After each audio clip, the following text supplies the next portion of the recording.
Okay, hello everyone. My name is Chukudi Collins Chukunalo, a student of Maduka University.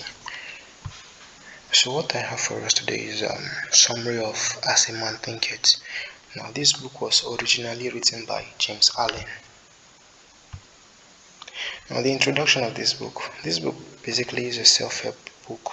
Now the hard copy of the book um, has two parts. The first part is As a Man Thinketh. Then the other part of the book is From Poverty to Power, and these books both have the same author in person of James Allen. Now let's go straight into what I have for us. Now, As a Man Thinketh, this is the first part of the book, As a Man Thinketh. The first chapter on As a Man Thinketh was titled Thoughts and Character. This chapter basically explains how our thoughts has effects on our life. In this chapter, it basically explains the concept of thought as being a premeditated action. We have the ability to be who we want to be in our world. Now, the way I structured my slides, the way I structured the summary of each chapter, it's self-explanatory and it gives you a deeper insight on what the whole chapter is talking about. Now, the next chapter was Effects of Thoughts on Circumstances. Now, this chapter talks about how important our thought factor is in terms of things happening around us. We alone have the power to be whatever we want to be, and we alone have control over our thoughts and our actions. The next chapter was Effects of Thoughts on Health and Body. Our thoughts has strong effects on our health. When we are constantly filled with doubts and regrets, it tends to have an effect on our lives. That's why sickly thoughts will only come from a sickly body, and vice versa. What I mean there is, as long as sickly thoughts will always come from a sickly body, so also will healthy thoughts always come from a healthy body, from a healthy mind. Now the next chapter was Thoughts and Purpose. Now, what this chapter basically portrays is that our thoughts aligned with a valid purpose is an essential weapon to combat unnecessary distractions from our lives. The next chapter was the thoughts factor in achievement. Now, from this chapter, I want you to understand that the contents of our thoughts has the ability to either make us or break us. We must give up a negative portion of ourselves for us to be truly successful in life. Now, the next chapter was visions and ideas.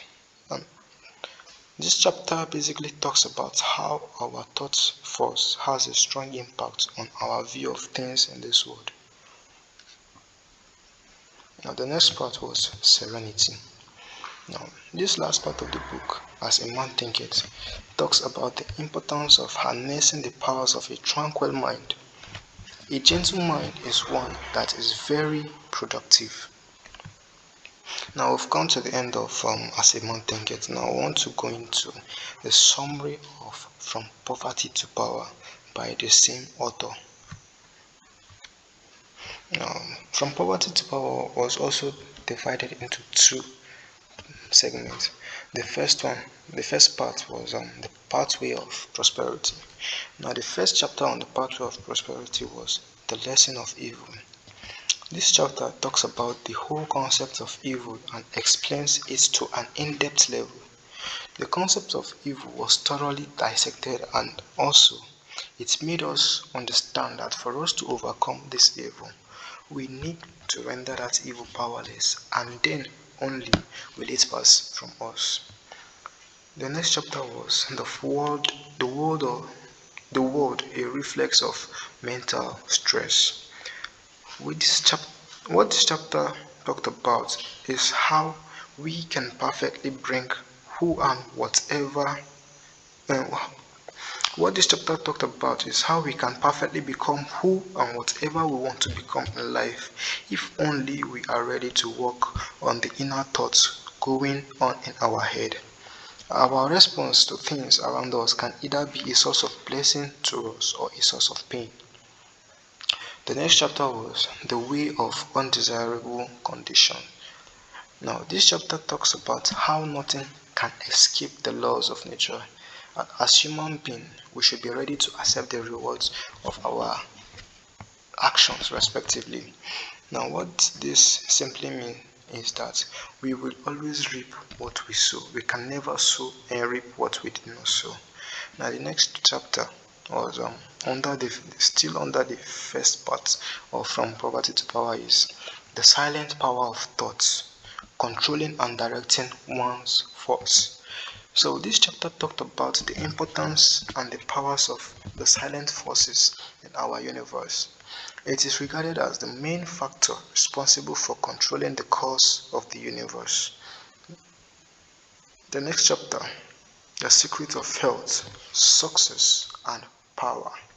So, the secret of health, success, and power is in us doing that which we desire most. For instance, if we have the desire of doing good and we harmonize it with our daily actions, we also tend to attract good things to ourselves. This brings us back to the law of reciprocity. Now, let me just explain this law of reciprocity. The law of reciprocity simply means, for example, when you do good unto others, you also expect others to do good unto you. And also, when you do bad to others, even though you are not expecting bad from them, you will always receive bad from them. Now, the next chapter was the secret of abounding happiness. Now, the secret of abounding happiness isn't dependent on external things we want and wish to have. True happiness is discovered through the inward state of perfect satisfaction with ourselves, which then lead us to joy and peace. And the last chapter from the part 1 is the realization of prosperity. Now, this chapter tells us that for us to truly acquire prosperity, we must do that which we perceive to be right at all times, not minding the situation we may find ourselves in.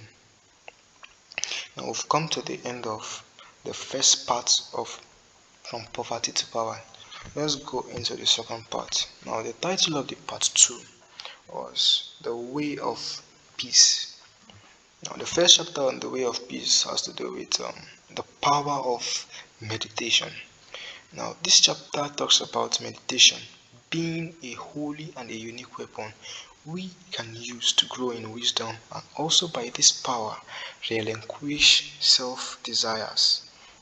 Now, this self-desires has to do with lusts, selfishness, and so on and so forth. Now, the next chapter talked about the two masters, self and truth. Now, deep in the human soul, we as humans can only serve one master. It's either the master of self or the master of truth.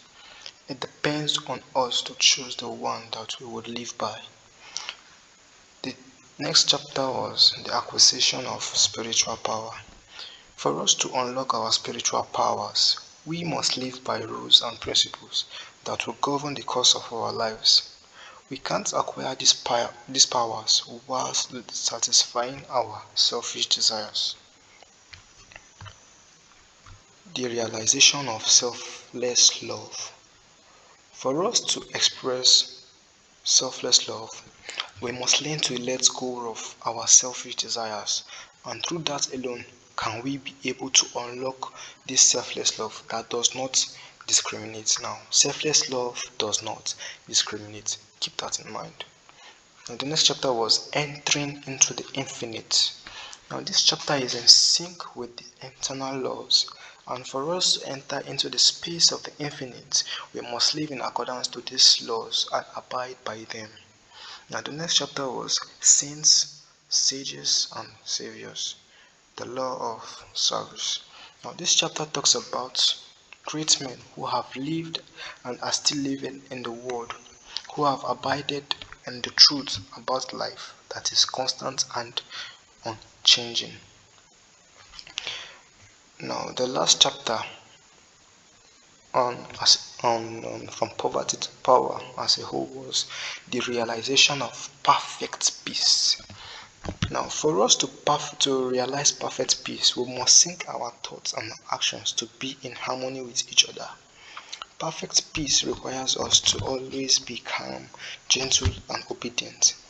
Now, the lessons I want us to learn from the book, the first one is thoughts shape our reality. Now, our thoughts can shape our reality a lot. That's something that's constant and unchanging. Now, the second one is personal responsibility. Now, this book can help us shape our and give us deeper insight on our personal responsibilities, things we should do without anyone telling us to do them. The next one is the power of positive thinking. Now, this book emphasizes more on having positive thoughts, and that through positive thoughts we can actually have um, big dreams and achieve those big dreams. Now, the next lesson from this book is the importance of self-improvement. Now, it emphasizes more on us improving and developing ourselves.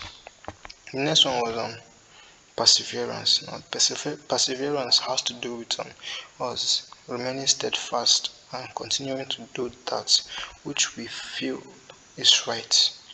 The last lesson I want us to learn from the book is our mind is the master. Now, our mind is the master simply has to do with our thoughts, and our actions are controlled by our mind. And if we cannot control our mind, then we can't control ourselves. So thank you for staying to the end of this video. I hope to see you in the next video. Stay safe.